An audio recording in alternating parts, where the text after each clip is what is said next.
ఈరోజు ఇక్కడ మంచిర్యాలలో మనము మినీ మేడారం జరగబోతుంది. దానిలో భాగంగా ఇక్కడ ఏర్పాట్లన్నీ ఎట్లా ఉన్నాయి, తర్వాత ఇక్కడ షామియానా, తర్వాత వాటర్ ఫెసిలిటీ, తర్వాత చేంజింగ్ రూమ్స్ కానీ, ఎలక్ట్రిసిటీ కానీ, దాని తర్వాత ఈ టాయిలెటరీ కానీ, దాని తర్వాత ఈ స్నానఘట్టాల దగ్గర ఎట్లా ఉన్నాయి, తర్వాత మన క్యూ లైన్స్ ఎట్లా ఏర్పాటు చేస్తున్నాము, దీనికి సంబంధించిన అన్ని ఏర్పాట్లు, తర్వాత డివోటీస్కి ఏమాత్రం ఆటంకం కలిగించకుండా, ఏమాత్రం అసౌకర్యం కలిగించకుండా ఉండడానికి మన ఎస్టాబ్లిష్మెంట్ అడ్మినిస్ట్రేషన్ ఎలా చేసింది చూసుకోవడానికి ఈరోజు వచ్చాను నేను.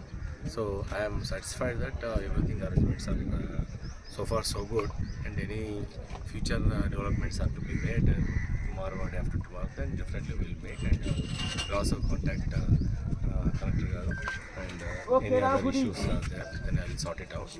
And పార్కింగ్ ప్లేస్ తర్వాత ముఖ్యంగా డివోటీస్ రావడము సీమ్లెస్గా, అంటే ఆటోమేటెడ్గా ఒక కన్వేర్ బెల్ట్ అలాగా వెళ్ళిపోవాలి అంతా ట్రాఫిక్.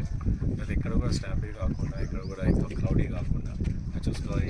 వాళ్ళకందరికీ ఇన్స్ట్రక్షన్ చేస్తున్నాను. తర్వాత ఇక్కడ ఆల్రెడీ వాటర్ మోకాలు పడుతున్నాయి కాబట్టి ఏమాట్లాంటి ఇష్యూస్ ఏం జరగవు. బట్ అదే గోదావరి కని దగ్గర అయితే వాటర్ చాలా డెప్త్లో ఉన్నాయి. దాన్ని అక్కడ కూడా విజిట్ చేశాను నేను. సో అక్కడ ఒక గదిగిత వాళ్ళని, తర్వాత ఈ ఫెన్సింగ్ ఏర్పాటు చేశారు. ఇంకా కొన్ని దూరం కూడా వాళ్ళు కొంతమంది ఆ స్నానగట్ట కాకుండా దూరంగా అక్కడక్కడ పోతారు, ఏమైనా స్లిప్ అయ్యే ఛాన్స్ ఉంటుంది కాబట్టి అక్కడ రెడ్ ఫ్లాగ్స్ పెట్టమని చెప్పాము.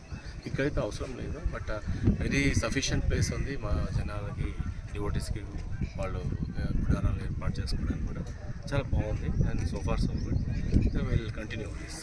సార్ మంచిర్యాల జిల్లాలో ఎంతమంది బందోబస్తు మేడారంకి పోయిన వాళ్ళందరూ తప్ప మిగతా అందరూ ఇక్కడే ఉంటున్నారు. ఇంకా ఒక స్పెసిఫిక్గానే చెప్పలేము సోఫార్. సో మేడారంకి ఎవరైతే బందోబస్తు మ్యాక్సిమం మేడారంకి వెళ్ళిపోయింది, ఉన్న వాళ్ళతోనే ఇక్కడ బందోబస్తు చేస్తున్నాం. ఆల్మోస్ట్ ఇక్కడ అరౌండ్ 300 to 400 మెంబర్స్ ఇక్కడ ఉంటారు. తర్వాత అక్కడ కూడా ఒక 400 మెంబర్స్ డెఫినెట్గా ఉంటారు. అది మాకు కొద్ది కన్సెషన్ ఇచ్చారు, ఎందుకంటే టోటల్ ఎంటైర్ ఎంటీ అక్కడ పోతే ఇక్కడ కూడా ఆల్మోస్ట్ 5-6 lakhs వచ్చే ఛాన్స్ ఉంది కాబట్టి. సో ఇక్కడ నేను కూడా బందోబస్తుకి పోయే ఛాన్స్ ఉంటుంది. ఈరోజు చెప్తారేమో, ఆల్రెడీ సూచనగా చెప్పారు మార్నింగ్ టెలికాన్ఫరెన్స్లో. So our DCP will be in charge, and ఇంకో డీసీపీ సుధీర్ గారు కూడా అక్కడికి వెళ్ళిపోయారు. నేను కూడా అక్కడికి వెళ్ళిపోయే ఛాన్స్ ఉంది. But all our ACPs already they have acquaintance with this districts and commissionerate. They will do. I'm hopeful that they will do without any hitch. Okay.